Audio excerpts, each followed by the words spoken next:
이 아침 저와 여러분 하나님의 말씀 누가복음 2장 25절부터 35절까지의 말씀을 봉독하여 드립니다. 주시는 하나님의 말씀에서 하나님의 음성을 들을 수 있기를 바랍니다. 예루살렘에 시몬이라는 사람이 있으니 이 사람은 의롭고 경건하여 이스라엘의 위로를 기다리는 자라. 성령이 그 위에 계시도다. 그가 주의 그리스도를 보기 전에는 죽지 아니하리라는 성령의 지시를 받았더니 성령의 감동으로 성전에 들어가매 마침 부모가 율법의 관례대로 행하고자 하여 그 아기 예수를 데리고 오는지라. 시몬이 아기를 안고 하나님을 찬송하여 이르되 주제여 이제는 말씀하시는 대로 종을 평안히 놓아주시는도다. 내 눈이 주의 구원을 보았사오니 이는 만민 앞에 예비한 것이요 이방을 비추는 빛이요 주의 백성 이스라엘의 영광이니이다 하니 그의 부모가 그에 대한 말을 듣고 놀랍게 여기더라.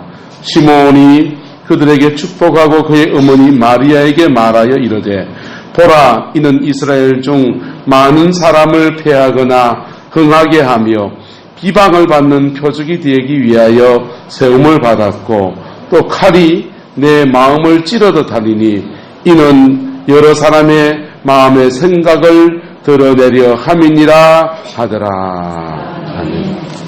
중세의 수도사들은 하루를 마치고 잠자리에 들 때가 되면 오늘 본문에 나오는 시몬의 찬양으로 내일 생의 마지막을 생각하면서 기도를 올려드렸습니다. 이렇게 기도했습니다. 말씀하신 대로 이 종은 평안히 눈 감게 되었습니다. 주님의 구원을 내 눈으로 보았습니다. 만민에게 베푸신 구원을 보았습니다. 그 구원은 이방인들에게는 주님의 길을 밝히는 빛이 되고 주의 백성 이스라엘에게는 영광이 됩니다. 이렇게 고백했어요. 여러분 매일 밤마다 잠이 들기 전에 자신의 임종하듯이 이 시몬의 노래를 하나님께 올려드린 겁니다. 말씀하신 대로 이 종을 평안히 눈 감게 되었습니다. 인생을 다 살아가고 주님의 구원을 보고 하나님이 하신 일들에 대한 그것들을 다 마치고 난 뒤에 내 눈을 지금 감습니다. 잠자리에 듭니다. 내가 주님의 구원을 보았고 주님이 함께 하시는 것들을 누렸으며 이제는 주님 안에서 안식을 취합니다. 라고 고백하면서 그들은 잠자리에 들면서 이렇게 찬송을 올려드렸다고 합니다. 오늘 시몬이 예수님을 만나서 그 예수님을 안고 여러 가지 제목의 감사와 찬양과 송축을 올려드리고 있습니다. 이 시몬의 모습이 저와 여러분의 모습이 되기를 예수님의 이름으로 축복합니다. 예루살렘에서 예수님 처음 오실 당시에 메시아를 기다리는 사람들은 여러 가지 부류가 있었습니다. 어떤 사람들은 그 예수님을 기다린다고 메시아를 기다린다고 광야에 나가서 메뚜기와 석청을 먹으면서 그렇게 자신의 신앙의 순수성을 지켜가는 그런 사람들이 있었습니다. 에세네파라고 하는 사람들이었습니다. 또 어떤 사람들은 이 로마의 압제와 이민족의 침입들 속에서 나라를 잃고 그렇게 헤매였기 때문에 그냥 메시아가 와서 이놈의 세상 확 뒤집으면 좋겠다 하는 마음으로 그렇게 메시아를 기다렸습니다. 여러 가지 생각 속에서 메시아를 기다리는데 그 어느 누구도 메시아가 언제 오는지 어떻게 오시는지 무슨 일을 하시는지에 대해서 정확하게 이해하고 알고 기다린 사람은 그렇게 많지 않았습니다. 그런데 오늘 본문에 나오는 시몬이라고 하는 사람은 하나님께서 그에게 말씀하여 주셨어요. 주의 그리스도를 보기 전에는 네가 죽지 않겠다. 그러면 살아있는 동안에 누구를 본다는 겁니까? 메시아를 볼 것이다 라고 하는 것입니다. 할렐루야. 저와 여러분의 남은 인생 속에서 주님의 재림을 보는 아름다운 은혜가 있는 사람 여기 일어날 줄로 믿습니다. 네. 예수님 오실 때가 가까워졌기 때문에 우리 중에 어떤 사람은 주원이까지 포함해가지고 우리 중에 어떤 사람은 살아있는 동안에 예수님의 재림을 보는 아름다운 영광의 역사가 일어나게 될 줄로 믿습니다. 그런데 우리 중에 많은 사람들은 또 어떤 사람들은 여러분들이 주님이 오시기 전에 여러분들이 먼저 주님께 나가는 여러분의 개인의 종말, 여러분의 생명이 다하면서 천국으로 가는 아름다운 역사도 일어나게 될 줄로 믿습니다. 할렐루야. 자, 시므온은 메시아가 온다라고 하는 데 대해서 알고 있었고 그 메시아가 오는데 그의 눈이 감기 전에 그의 생명이 다하기 전에 주님이 오신다는 것을 약속으로 받았던 사람입니다. 그래서 내 남은 인생 동안에 메시아가 오신다고 하니 이 시므온은 거의 매일 하나님의 성전에 올라가서 기도하며 하나님의 은혜를 구하며 어떤 메시아가 오는지 어떻게 오시는지 기도하면서 그의 인생을 보내었던 사람인 것 같습니다. 그랬더니 하나님께서 그에게 더 깊은 말씀들을 허락해 주셨는 것 같아요. 하나님께서 우리에게 말씀하실 때는 처음에는 뭐 하나 힌트같이 말씀하십니다. 한 가지를 말씀하십니다. 그 한 가지 말씀을 붙들고 믿음의 삶을 살면 그 다음 말씀을 또 주십니다. 그 다음 말씀을 또 믿음으로 살면 또 그 다음 말씀을 또 주십니다. 이러면서 점점 더 계시는 깊어지고 완전해지는 거예요. 그래서 성경을 가만히 보십시오. 모세가 성경을 처음 기록한 성격이 창세기, 출애굽기, 레위기, 민수기, 신명기입니다. 이 신명기까지의 말씀을 모세 오경이라고 하는데 이 오경의 말씀에서 나타난 하나님의 뜻, 오경의 말씀에서 나타난 대로 하나님의 뜻을 찾고 믿는 사람들이 사두개인들이었습니다.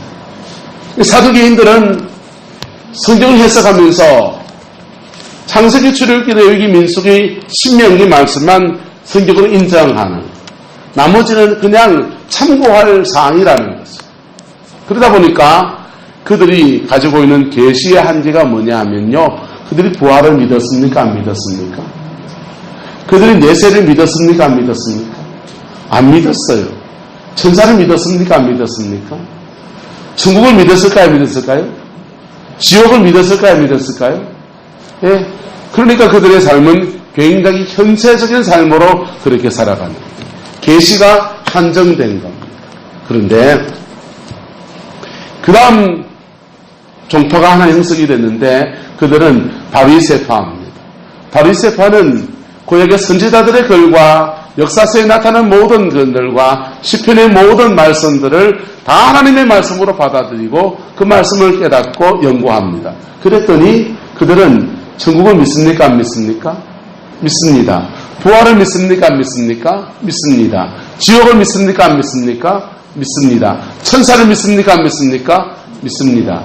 메시아가 올 줄 믿습니까? 안 믿습니까? 믿습니다. 자, 이렇게 계시가 한 발짝 더 나간 데까지 나간 사람들이 바로 바리새파인 겁니다. 그런데 어떤 메시아가 올 것인가? 어떤 메시아가 올 것인가? 라고 할 때 구약 성경은 메시아가 오는 것을 두 가지로 얘기했다 그랬어요. 뭐라고요? 따라서 초림의 메시아, 재림의 메시아. 초림의 메시아와 재림의 메시아를 선지자들이 초림이 일어나기 전에 이렇게 보니까 초림과 재림이 겹쳐서 보이는 거예요. 산에 올라가면 먼 산과 가까운 산이 겹쳐서 산봉우리가 겹쳐서 보이면서 이 두 가지가 막 뒤섞인 것처럼 보이는 것처럼 그들은 초림과 재림을 뒤섞어서 막 구약성에 기록해 놓았습니다. 그런데 이 초림과 재림 중에 유대인들은 초림은 이해를 하지 못했고 당연하게 그들이 너무나 어려운 상황이었기 때문에 메시아가 오면은 다윗의 왕위를 가지고서 열방을 정복해 나가는 강력한 제국을 이루어가는 그런 군주가 일어날 것이라고 그렇게 믿었습니다. 여러분, 우리나라 역대 왕들 중에서 강개토 대왕을 좋아하십니까? 세종대왕을 좋아하십니까? 누구를 좋아하십니까? 강개토 대왕은 우리나라 역사에서 가장 큰 땅을 점령했던 사람입니다. 세종대왕은요, 큰 땅을 점령해 놓지 않고 우리가 알고 있는 한글을 만들어 놓은 사람입니다. 누가 더 좋으십니까? 국태민안을 보면은 세종대왕이 좋고요. 안정기의 지도자는 세종대왕이 좋고요. 야, 저 만주 땅하고 저 몽골 땅까지 몽땅 다 차지한 그런 위대한 왕을 생각하면은 누가 좋습니까? 강개토 대왕이 좋지요. 그런데요, 이 두 사람을 합쳐놓은 사람이 구약시대의 다윗이라는 사람입니다. 이 두 사람을 합쳐놓아서 지중해 하고 아프리카의 순간에 끼어있는 그 조그마한 나라 같지만은 절대로 이방 나라들이 절대로 넘볼 수 없는 강력한 통치를 이루어 놓았고, 그리고 모든 백성들에게 그 사랑과 아름다운 내치를 감당한 사람이 바로 다윗입니다. 그런 왕이었습니다. 그런 왕이 다시 와서 로마의 압제부터 해방시켜 주시고, 그리고 국태민안을 이루어 주기를 바라는 마음은 누구에게나 동일한 마음이 아니겠습니까? 그리고 그 다윗의 후손이 온다고 하니, 당연히 그것을 바라는 것은 당연할 것입니다. 그런데 오늘 시므온은 그 메시아를 기다리는 모습에서 좀 다른 것을 이야기해 줍니다. 29절부터 말씀을 함께 봅시다. 그가 기다린 메시아는 어떤 메시아입니까? 29절부터 보세요. 주제여, 이제는 말씀하신 대로 종을 평안히 놓아주시는도다. 내 눈이 주의 구원을 보았사오니 이는 만민 앞에 뭐하신 것이요? 그 다음 말씀이 당시의 유대인들에게는 생뚱맞은 이야기입니다. 무엇을 비추는 빛이요?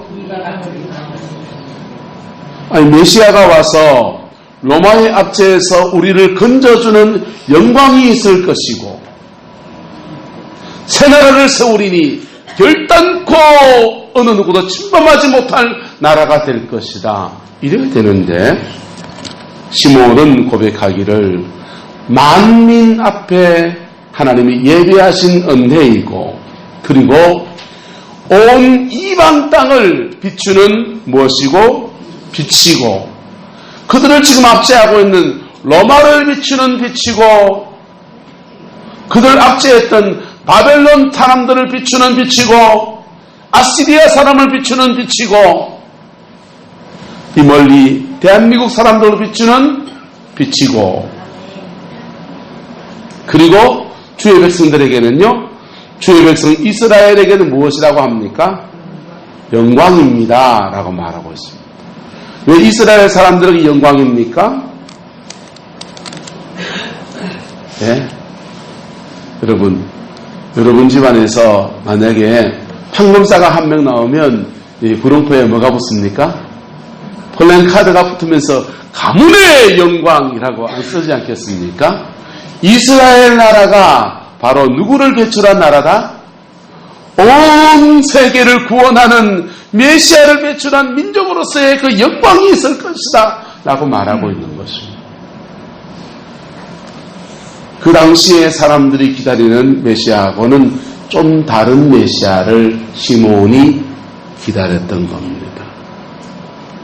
누가 가르쳐 줬겠습니까? 성령께서. 할렐루야. 누가 가르쳐 줬겠어요? 성령께서.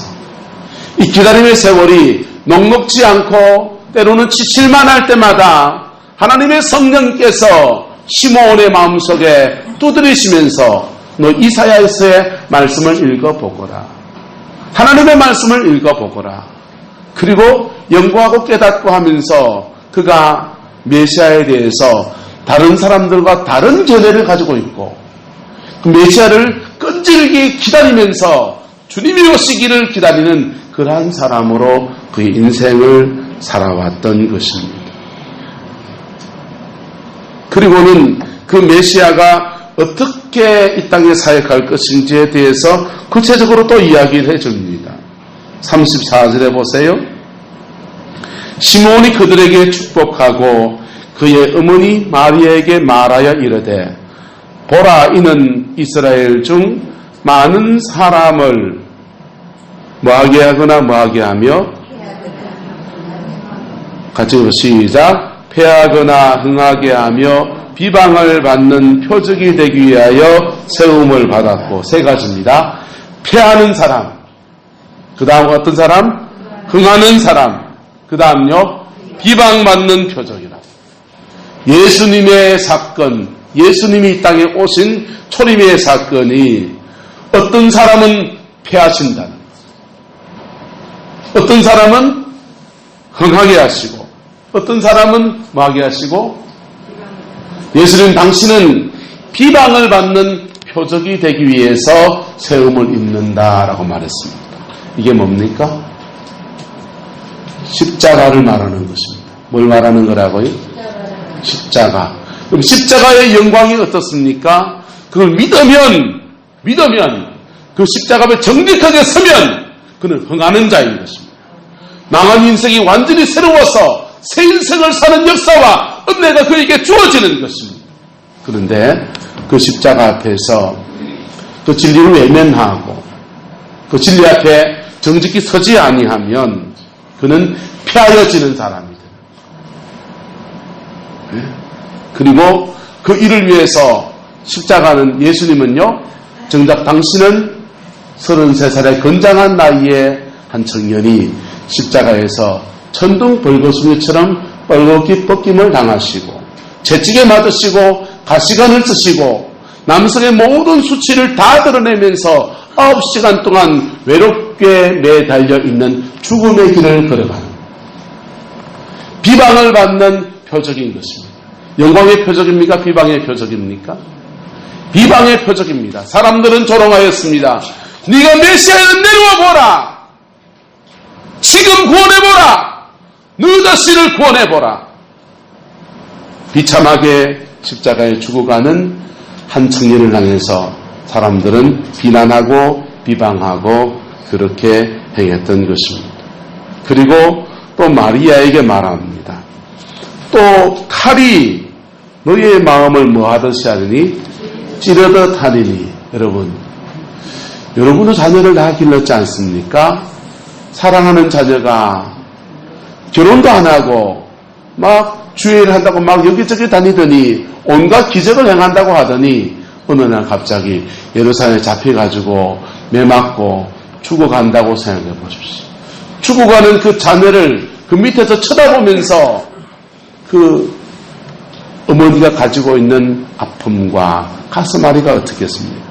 칼이 너 마음을 찌르듯 할 것이다 라고 말합니다. 근데 그것은 이는 여러 사람의 무엇과 마음의 생각을 뭐하게 하려 함이라? 드러내려 함이라. 마음의 생각을 드러내서 뭐하게 하려고요? 마음의 생각을 드러내서 깨끗하게 고치는, 회복시키시고 씻으시는 십자가의 영광을 그에게 허락해 주시겠다라고 하는 것입니다. 할렐루야. 이게 시몬이 전한 메시아이고 시몬이 전한 십자가의 구원의 은혜인 겁니다. 여러분, 시몬은 주님으로부터 메시아를 만나기 전에는 죽지 아니하리라고 하는 말씀을 들었습니다. 그 말씀을 붙들고 성전에서 기도하면서 그렇게 살아갑니다. 그랬더니 주님이 계시의 깊이를 조금 더 더해 주셔서 네가 만날 메시아는 이런 분이라고 말하고, 그리고 그 메시아의 은혜를 입는 사람들은 마음의 생각을 드러내고 비방을 받는 표적이 되는 그 십자가 앞에 정직히 설 때에 흥하는 역사가 일어나게 될 것이다 라고 말합니다. 여러분, 저와 여러분들은 이 계시가 이루어진 가운데 우리가 살아갑니다. 계시가 지금 진행 중입니까? 이루어졌습니까? 이 계시가 예수님이 오시면서 다 이루어진 사건입니다. 십자가상에서 주님이 감사하게도 마지막 말씀이 케케르 케스타, 다 이루었다 하시면서 이 시몬을 통해서 예언되어진 모든 말씀을 다 이루었습니다. 다 이루었습니다. 그러면 우리가 어떤 사람이 되어야 돼요? 그러면 우리가 어떤 마음가짐을 가져야 합니까? 때로는 우리 인생을 살다 보면은 참 공부를 많이 하신 분이고 모든 것을 다 아는 사람인데 이율배반적이라도 그의 삶은 전혀 그 알고 있는 것과 다르게 살아가는 사람들을 만나곤 합니다. 표리부동한 사람들이지요. 시몬은 하나님으로부터 이 엄청난 계시를 받은 사람, 엄청난 진리에 대한 깨달음을 가진 사람입니다. 그가 성경을 연구하고 하나님의 은혜를 받고 함께 그것이 어우러지면서 아마 이 완성된 계시를 그가 가지게 되었을 겁니다. 그런데 그런 엄청난 계시를 가지고서 시몬은 어떤 사람이었느냐? 25절에 말합니다. 한번 따라합시다. 의롭고 경건하여 이스라엘의 위로를 기다리는 자라. 가끔씩 공부를 많이 한 사람들을 보고 가끔씩 성경을 많이 읽은 사람들을 만납니다. 그런데 그 말씀 읽은 것들이 아이러니하게도 그의 삶에서 의로움으로 나타나지 않고 경건함으로 나타나지 않고 하나님께서 함께 하시는 그 은혜를 기다리고 하는 그런 기다림으로 나타나지 않는 사람들을 때로는 만나곤 합니다. 그러면 그가 알고 있는 지식이 무슨 소용이 있습니까? 그가 계시를 기도하다가 받았든지 성경을 연구하다가 받았든지 천사를 통해 들었든지 어쨌든 받은 그 계시가 그와 무슨 상관이 있습니까? 한번 따라합시다. 아는 것과 믿는 것이 하나가 되어야 합니다. 우리가 아는 것과 우리가 믿는 바가 하나가 되어서 내 인격 안에서 이루어져야 되는 것.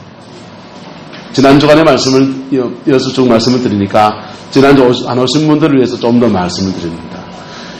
유대인들은 초림과 재림이 뒤섞여 있다는 것을 잘 몰랐습니다.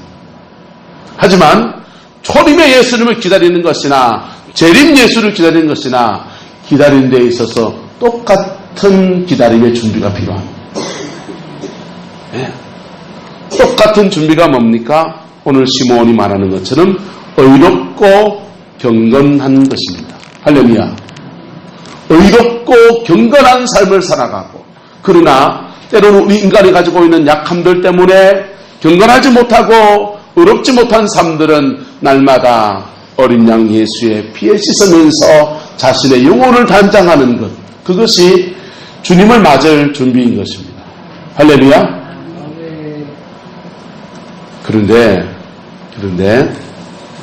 그래서 우리가 초림과 재림, 우리는 유대인들이 그렇게 변명할 수 없습니다. 우리는 초림의 예수님이 그렇게 오시는 줄 몰랐습니다.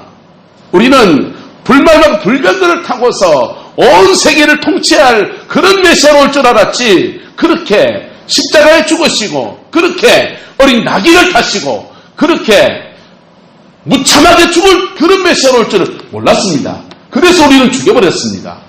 그게 통한다 안 통한다? 안 통하는 거예요. 옆 사람 얘기합시다. 제발 상식을 지킵시다. 신앙생활이 뭐 별겁니까? 사람이 사람답게 살아가는 기본 상식을 지켜가는 것이 그게 신앙생활입니다. 할렐루야. 사람이 사람답게 살아가는. 저 유교의 그 말을 참 좋아합니다. 군군신신 부부자자. 임금은 임금답고 신하는 신하답고 백성은 백성답고 아버지는 아버지답고 어머니는 어머니다우면 그 다음을 회복하는 것. 그게 육아의 가르침이지 핵심이겠지요. 그런데요, 여러분, 우리의 신앙생활도 마찬가지입니다. 의롭고 경건하고, 그게 하나 더 한다면 이스라엘의 위로를 기다리면서 인내의 삶을 사는 것. 그게 시므온이 이런 계시적인 것들을 전혀 몰라도 주님을 맞이할 수 있는 은혜인 것입니다. 할렐루야. 그래서 저와 여러분이 이 은혜가 주어지게 되기를 예수님의 이름으로 축복합니다. 어제 저는 참 묘한 시간을 가졌습니다. 저희 조카애가 결혼식을 했는데요. 우리 재영이 그 아이들을 기르면서 여정이 참 남다른 여정을 지냈습니다. 저희 동서 되죠. 동서 되시는데 그 동서를 저는 본 적이 없어요. 제가 아내가 결혼할 때 이미 이렇게 남담이 되어서 그렇게 살아가는데 얼마나 가정폭력이 심했던지 목뼈가 부러지고 막 그래가지고요. 베개를 베고 눕지를 못하는 저의 그런 처지가 되었습니다. 도저히 살 수가 없어서 집을 도망치듯이 떠나왔습니다. 그리고는 식당에 취직을 해가지고 그렇게 해서 혼자서 그렇게 살아가고 있는데 가족들은 누구를 생각합니까? 그때는 그래도 좀 젊은 때였기 때문에 팔자를 고쳐줘야 되겠다라고 생각했습니다. 그래서 상처한 장로님을 소개해서 결혼시키려고 제가 중매를 섰어요. 그 중매를 섰는데 장로님이 이렇게 만나보니까 이분은 팔자 고치기 전에 은혜를 받아야 되겠다라고 생각하시는 겁니다. 그래서 김천의 천성기도원에 가서 기도 생활 좀 하시고 은혜를 받으십시오 라고 소개를 했습니다. 그렇게 은혜를 받고 한 3개월, 4개월, 5개월, 6개월을 그 기도원에서 은혜를 받고 성령이 그의 영혼을 깊이 만져주시니까 팔자를 고쳐서 은혜를 받고 새 사람이 돼서 장로님 부인이 되는 팔자를 고쳐야 되겠다고 거기 들어갔었던 우리 처형이 마음을 바꿔먹었습니다. 내게는 이미 낳은 두 아들이 있는데 그 두 아들을 내가 근사해야 되겠다. 폭력을 행하는 남편이 아이들 둘이는 제대로 돌보겠습니까? 그 아이들 둘이가 완전히 거리 아이가 돼서 학교도 다니지 않고 밥도 쫄쫄 굶어가며 살아가고 있는 처지라는 소리를 듣고서 처형이 기도원에서 기도 생활을 마치고 내려와서 두 아이들을 돌보기 시작합니다. 무지무지 고생이 심했습니다. 살 집이 없어서 가족들이 모아서 원룸 하나를 얻어놓고 세 식구가 그렇게 살아가면서 아이들을 돌봤습니다. 밤에는 기도하고 낮에는 일하면서 그렇게 두 아이들을 키웠어요. 그리고 큰아이가 대구 한의대를 졸업하고서 한의사가 돼서 부산의 한의사로 삽니다. 장가를 보냈는데 학교 선생님, 초등학교 나온 선생님과 결혼해서 하청을 올렸어요. 그게 한 3, 4년 전입니다. 둘째 아이는 대구대학교 사회복지학과를 졸업을 했습니다. 그리고 지금은 교도관으로 공무원으로 근무를 하는데 어제 농협에 다니는 아가씨랑 결혼을 시킨 겁니다. 그 결혼식 가서 참 마음이 뭉클한 거예요. 처형이 그렇게 고생하면서 인내하면서 그렇게 기다림의 세월을 지내왔더니 그게 열매가 저렇게 맺어지는구나.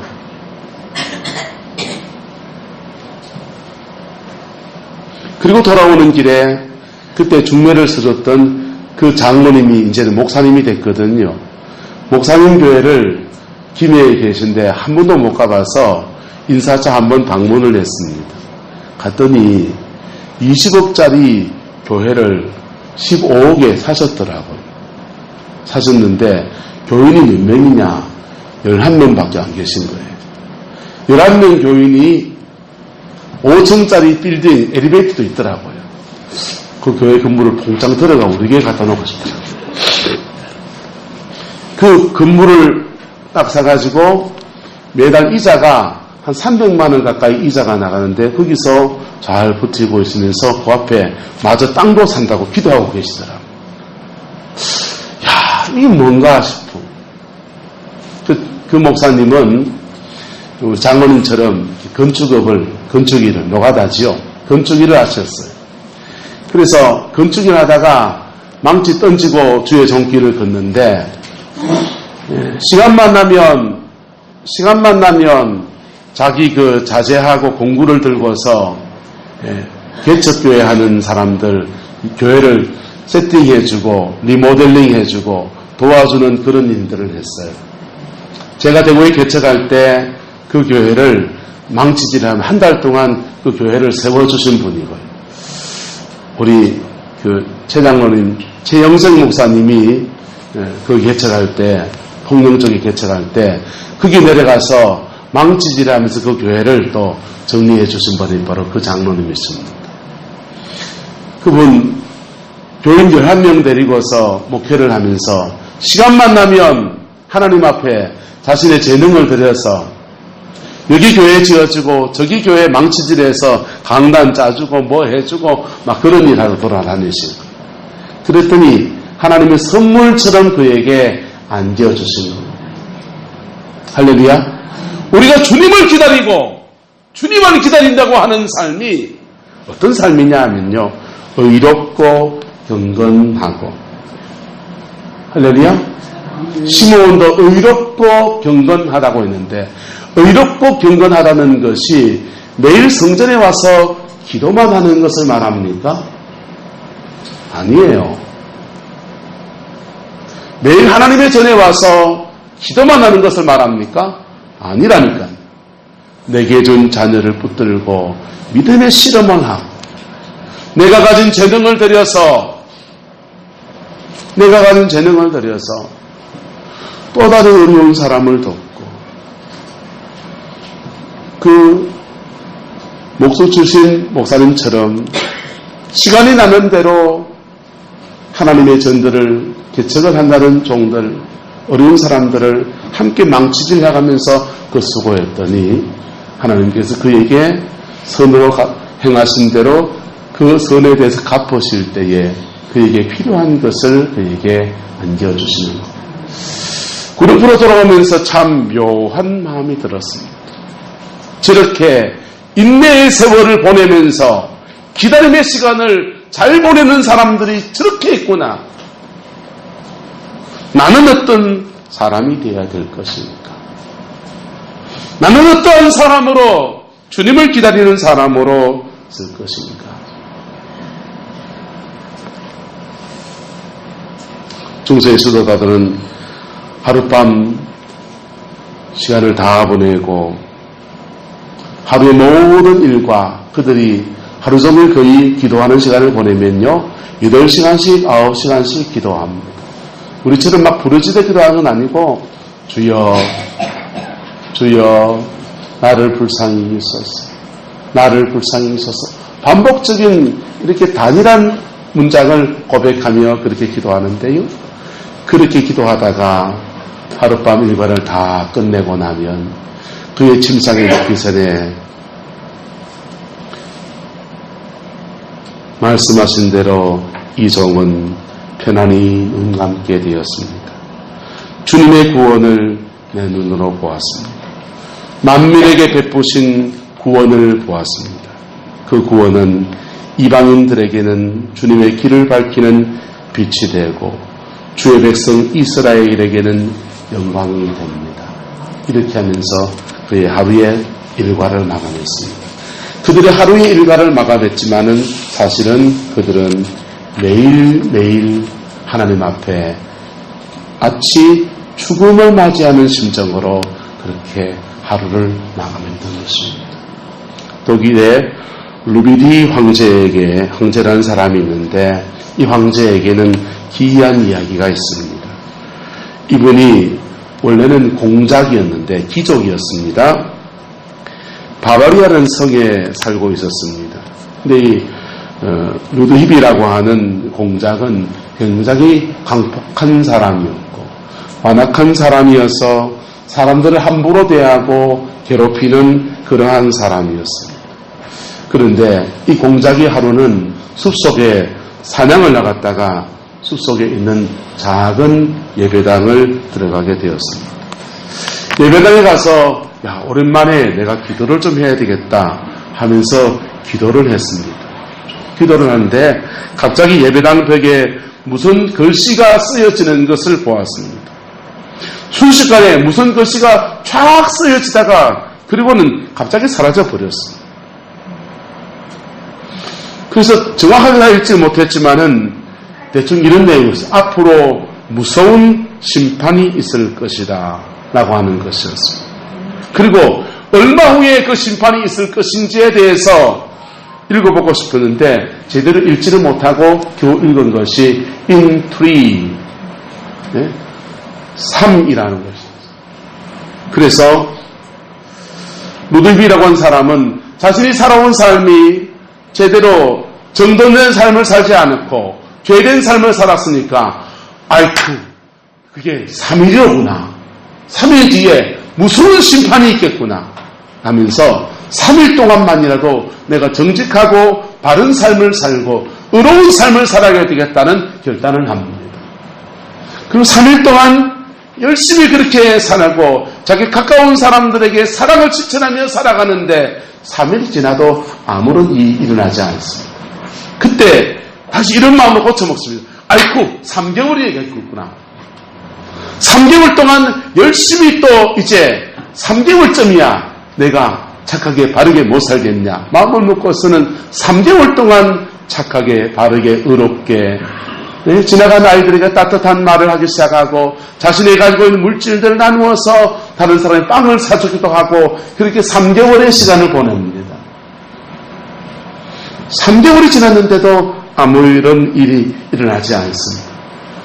그럼 3년이로구나. 그때부터 루드위비는 3년 동안을 결심하고서 작정하고서 다른 사람들에게 사랑을 실천하고 긍휼을 베풀고 공작으로서의 그 지위를 이용해서 선을 쌓는 일을 해나갑니다. 그리고 3년이 지나고 사람들에게 존경받는 사람이 되었고요. 그리고 이 소문이 독일 전체에 퍼지면서 루드위비는 독일의 황제가 되었습니다. 여러분, 주님이 분명히 오십니다. 어쩌면 주님이 오시는 것보다 여러분들이 주님 앞에 서는 것이 더 빠를지 모릅니다. 그러나 그 준비는 둘 다 똑같습니다. 시몬처럼 성경을 많이 연구해서 계시의 지경이 넓어지기 원합니까? 기도를 많이 하고 예언의 은사가 나와서 주님이 어느 날 몇 시에 오는지까지 정확하게 아는 사람이 되기 원합니까? 주님은 그날과 그 시는 성경에 모른다고 했지만 어쨌든 그렇게 많이 알아서 많은 연구를 해서 그거 다 안다고 해서 그것이 주님을 맞이할 수 있는 준비입니까? 주님을 맞이할 준비는 따라합시다. 의롭고 경건하여 이스라엘의 위로를 기다리는 자. 이 한마디에 있는 것입니다. 날짜를 몰라도 어느 때에 올지 몰라도 주님이 오실 날을 바라보면서 내가 주님 앞에 갈 그날을 바라보면서 내게 주어진 삶의 자리 안에서 상식을 지키세요. 뭘 지키라고요? 상식을 지키세요. 그리스도를 살아간다고 하는 것이 뭐 별건 좋아합니까? 상식을 지키세요. 세상의 법 가운데 있는 상식을 지키세요. 그리고 내게 주어진 사람들을 최선을 다해서 사랑하는 사람이 되십시오. 그게 주님을 맞이하는, 우리 대림절을 통해서 주님을 맞이하는 연습을 해가고 있지 않습니까? 정말 주님을 맞이하는, 주님이 오실 때에 칭찬받는 사람이 되어질 것입니다. 영혼이 미소 짓게 하는 사람이라는 시가 하나 있습니다. 예루살렘에 거주한다는 사실이 그의 눈을 가리지 않는 사람 복이 있으리. 몸의 예루살렘보다 심령의 예루살렘을 존중히 여긴 사람, 그 영혼에 미소가 있으리. 나이가 많다는 사실이 그의 마음을 흔들어 놓지 못하는 사람 복이 있으리. 육신의 나이보다 영혼의 투명함을 귀하게 생각한 사람, 그 영혼에 따스함이 있네. 돈이나 학벌, 경력이나 유행 따라 사는 사람은 결코 영혼의 미소 짓지 못하리. 영혼 관리에 은혜 입은 사람, 영혼의 미소 가득하겠네. 저와 여러분 되시기를 예수님의 이름으로 축복합니다. 그래서 주님이 오시는 날에 칭찬과 영광을 얻는 은혜가 있기를 예수님의 이름으로 축원합니다. 우리는 부족해요. 그래서요, 이 모든 것을 함께 해 주시려고 성령이 와 계신 겁니다. 오늘 성경에 보면요, 이 시므온이라는 사람이 계속해서 주의 성령이 함께 하시는 것을 볼 수 있습니다. 26절에 보면요, 주의 그리스도를 보게 되는 죽지 아니하리라고 하는 무엇을 받았습니까? 성령의 지시를 받았습니다. 그 다음 27절에 보시면요, 성령의 감동으로 어디에 들어갔습니까? 성전에 들어갔습니다. 계속해서 주의 성령이 함께 해줍니다. 25절에 보면요, 이스라엘 위로를 기다리는 자라 누가 그 위에 계시더라? 성령이 그 위에 계시더라. 할렐루야. 하나님의 성령이 바로 시므온 본인이 의롭고 견고한 인생을 살아가도록 도와주시고, 시므온 본인이 지혜와 계시에 지경이 넓어져서 다른 사람들은 이런 메시아를 기다릴 때 시므온 홀로 바로 성령이 말하고 있는 하나님이 뜻하신 그 메시아를 기다리는 예비하는 사람으로 그렇게 서 있었던 것입니다. 오늘 저와 여러분들에게 동일합니다. 주님이 십자가에 죽으시고 부활하시고 오순절날 되어서 임하신 성령은 이 교회를 중심으로 떠나지 아니하시고 우리는 늘 운행하고 계십니다. 그 성령의 운행하심 앞에 겸허하게 우리의 마음을 낮추어서 하나님 앞에 나가면요, 그 성령은 언제나 폭포수와 같은 은혜로 우리 가운데 임하셔서 우리의 무너진 마음을 회복시켜 주시고 약해진 마음을 강하게 하시고 소망을 잃어버린 마음속에 다시금 소망을 부어주시면서 내게 준 삶의 자리 안에서 때로는 내 십자가 지고 몸부림치는 투쟁하는 삶을 허락하기도 하시고, 지치고 낙심해서 그냥 떨어져 나가고 싶은 그때에도 믿음의 자리를 지키면서 그 길을 가게 하시는 그런 사람은요, 따라서 이 땅에서는 열매를 맺고 천국에서는 영생을 얻습니다. 여러분, 이 땅에서는 열매를 맺습니다. 아직 성탄트리 작업을 하지 않았는데요, 성탄트리를 작업하면 여기에다가 많은 이렇게 장식물들을 갖다 겁니다. 옛날에는요, 중세 때는 성탄트리를 만들면 거기다가 주로 뭘 걸었냐 하면요, 열매를 갖다 걸었어요. 겨울철에 나는 열매가 뭡니까? 예. 슈퍼에 가면 파는 열매가 뭐 있습니까? 귤, 또 사과 이런 거잖아요. 그래서 귤이나 사과 이런 걸 막 주렁주렁 달아놓습니다. 여러분, 성탄추리 그 전나무나 소나무가 사과를 맺을 수 있습니까? 없습니까? 못 맺잖아요. 우리가 신앙생활 하면서 정말 우리 인생에 맺어야 될 열매가 있다고요. 근데 가끔씩 열매 아닌 것들을 우리의 몸에 덕지덕지 붙이고 있는 경우들이 있습니다. 바로 직분은 열매가 아닙니다. 돈 많은 거는 열매가 아닙니다. 공부 많이 한 거는 열매가 아닙니다. 은사가 있는 것은 열매가 아닙니다. 그건 다 열매를 맺기 위해서 미끄럼처럼 쌓아야 되는 것들입니다. 할렐루야. 근데 열매가 아닌 것들을 우리는 주렁주렁 달고서 네가 성령의 은사 9가지 중에서 너 몇 가지 가지고 있는데 난 9가지 다 가지고 있다. 그 교만한 입을 쳐야 돼요. 그게 무슨 열매입니까? 그것을 가지고서 주님 앞에서 어떤 인생의 열매를 맺었습니다.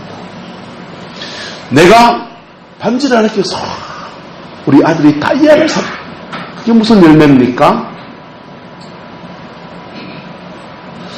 여기 강단에선 목사라는 직분을 가진 것이 열매입니까? 열매 아닙니다. 진짜 열매는 우리의 가슴속에서 주님을 사랑한 열정이고 우리가 인생을 살면서 의롭고 경건하게 살아간 우리의 삶이고 진짜 열매는 우리가 영혼을 추수하고 구원한 아름다운 은혜입니다. 여러분의 인생에 남은 인생에 이 시므온과 같은 열매들이 진정한 열매들이 맺어지게 되기를 예수님의 이름으로 축복합니다. 착각하지 말고 믿음 안에서 이 시므온의 길을 성경이 말하는 이 아름다운 길을 걸어가기를 예수님의 이름으로 축복합니다. 우리 중에 어떤 사람이 이렇게 말할 겁니다. 저는 성경을 잘 모릅니다. 글을 읽으려니 눈도 희미하고 해서 성경책을 잘 못 읽겠습니다. 괜찮습니다. 상식을 지키십시오. 뭘 지키라고요? 신앙생활의 상식을 지키십시오. 네? 상식을 지키고 기도생활하시고 상식을 지키고 내 주변의 사람들에게 작은아마 사랑을 실천하시고 그게 여러분들이 하나님 앞에 설 수 있는 은혜인 겁니다. 하나님의 재림을 맞이할 예수님의 재림을 맞이할 수 있는 은혜이고 저와 여러분이 우리의 생명이 다하여서 주의 은혜의 보좌 앞에 나가는 길인 것입니다. 그게 아닌 것 같습니까? 그러면 그걸 위해서 주님은 초림의 예수님으로 오신 거예요. 십자가에서 우리 죄를 위해서 죽어주셨습니다. 목숨을 주셨습니다. 상처나고 찢긴 영혼들 위해서 죄지은 영생들 위해서 목숨을 주셨습니다. 그 십자가 앞에 정직히 나가면 주님은 우리 모든 죄를 사하시고 깨끗하게 하시고 우리 남은 인생에 시므온 같은 열매 맺는 인생으로 이끌어 가시는 여정을 시작하십니다. 그 복이 저와 여러분의 있기를 주님의 이름으로 축복합니다. 기도하겠습니다. 사랑과 은혜가 많으신 아버지 하나님, 오늘 시므온의 기다림을 통해서 우리의 기다림을 묵상하여 봅니다. 주님의 은혜가 주의 백성들에게 가득하여서 우리 인생의 고비고비 속에서 성령 안에서 이 아름다운 열매를 맺어갈 수 있도록 축복하여 주시옵소서. 주여 우리 인생의 고비 속에서 우리는 세상에 낙심하고 지치고 쓰러져 버린 수많은 시간들을 하나님 앞에 고백합니다. 그럴 때마다 성령께서 일으켜 주시고 하나님의 사람들을 통해서 일깨워 주셨던 것을 기억합니다. 아버지, 이제는 쓰러지지 않게 하시고 이제는 낙심하지 않게 하시고 하나님의 말씀을 붙들고 승리하는 그리스도인의 삶을 살아낼 수 있도록 성령님 역사하여 주시옵소서. 여호와께서 함께해 주시기를 원합니다. 예수님의 이름으로 축복하며 기도드리옵나이다. 아멘. 지금은 우리 구주 예수 그리스도의 은혜와 우리 하나님의 그 크신 사랑과 성령님의 내주 교통하시며 우리의 삶을 진리 가운데 이끄시고 주님을 맞이할 수 있는 거룩한 신부로 단장하여 가시는 놀라운 역사가 오늘 이 말씀 믿음으로 붙들고 이 시므온의 행적을 따라가기 원하는 성광의 모든 성도들 위에 지금부터 영원토록 함께 계시기를 간절히 축원하옵나이다. 아멘.